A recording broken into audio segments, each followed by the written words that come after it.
made a number of claims based on creation, conscience, and personal conversion, and you relied on the Bible to some extent for some of those. You were using the Ten Commandments. But Kelly makes the point, will you take us to the universe factory? I.e., who created God? If God created all of this, and you said a picture doesn't emerge without there being a painter, well then who created God? Okay, I'd like to address that. It's a great question. But before I do, I'd like to respond to a couple of very important things Kelly said. Firstly, about Jews not going to heaven. The first 3,000 Christians were Jews, if you read the book of Acts. I'm Jewish, so the gospel is open to Jew and Gentile. And the second one is the question you're asking, who made God? It's got a very simple answer. God is eternal.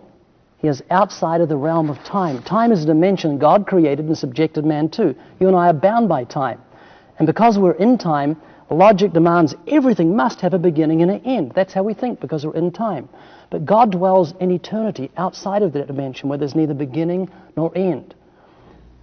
When we die... The problem, though, Ray, with that argument is that you were proposing the notion that there is no picture without a painter. You were the one who was proposing the notion there's no creation without a creator.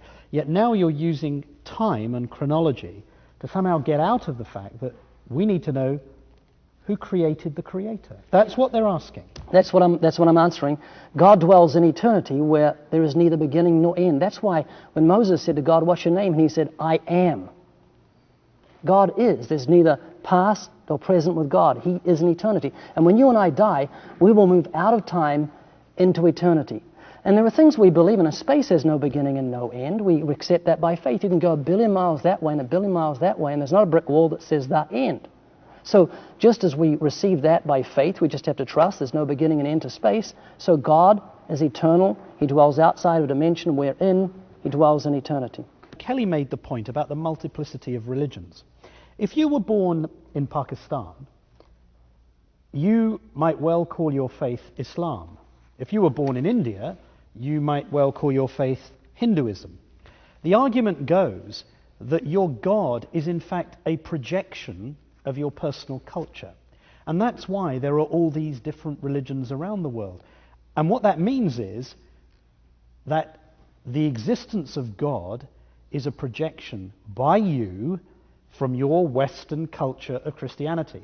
But equally, I could take you to Lahore in Pakistan, where people there project Islam as being their God. That doesn't prove the existence of God. What that proves, as one author, Michael Onfray, has said in his book, The Atheist Manifesto, he says, atheism is not therapy, but restored mental health, because claiming the existence of God is a mental delusion.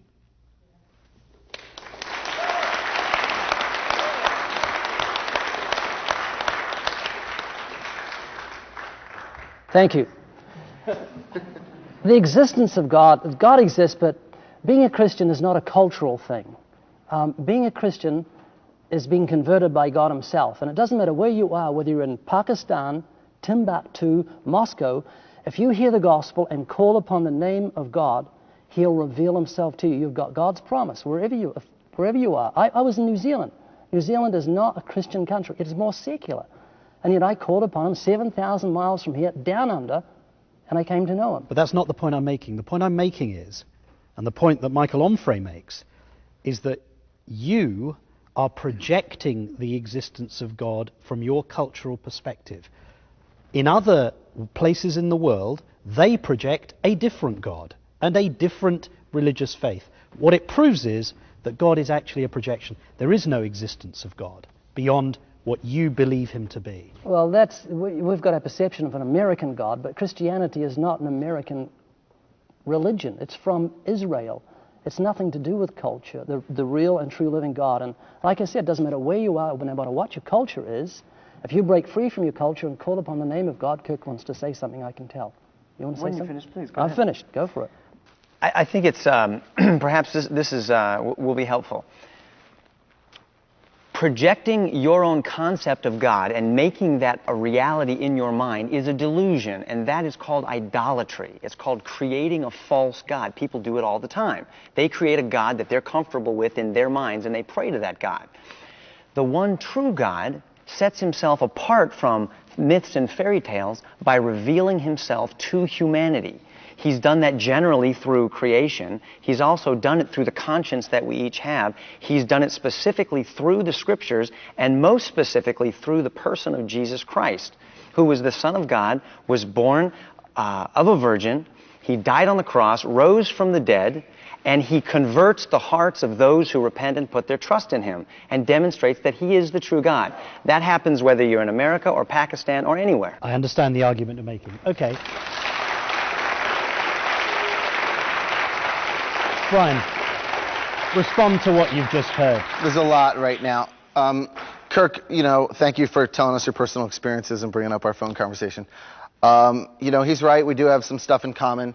But all of you in this room have personal experiences. And maybe one of you in this room has a personal experience that ghosts live in your house.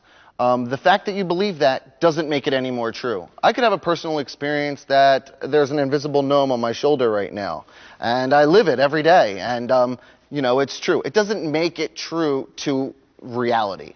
And so a personal experience story really has no, it really doesn't even deserve to be in a discussion like this.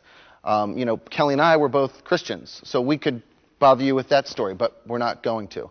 In relation to Ray's response to the specific science question. Exactly. What created God? Well, Ray says, I called you God.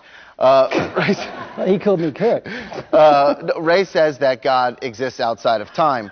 So he's created this. Basically, the argument that he gave you, he doesn't even believe.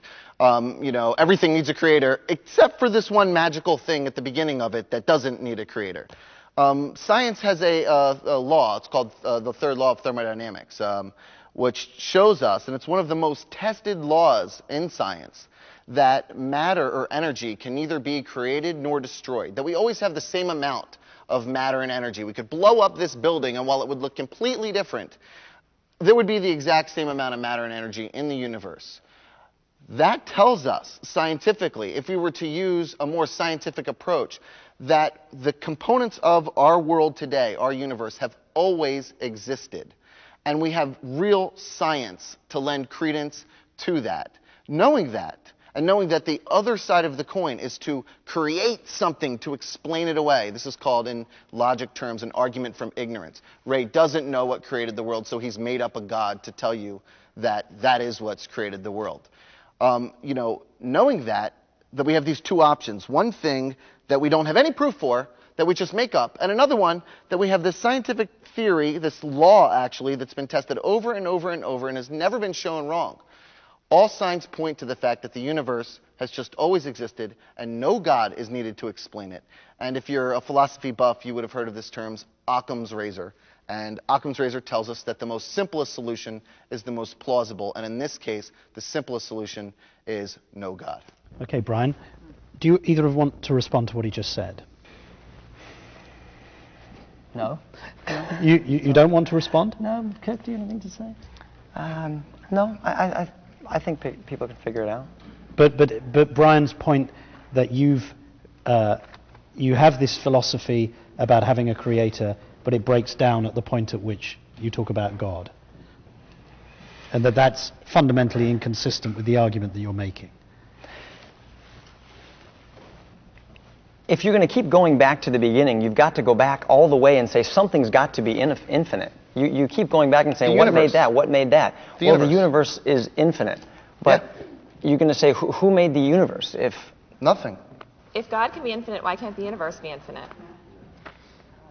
Well, we believe that God is infinite, that he dwells in eternity, and that he's revealed the fact that he has created the universe by speaking it into existence. But why can't the universe be infinite if God can be infinite?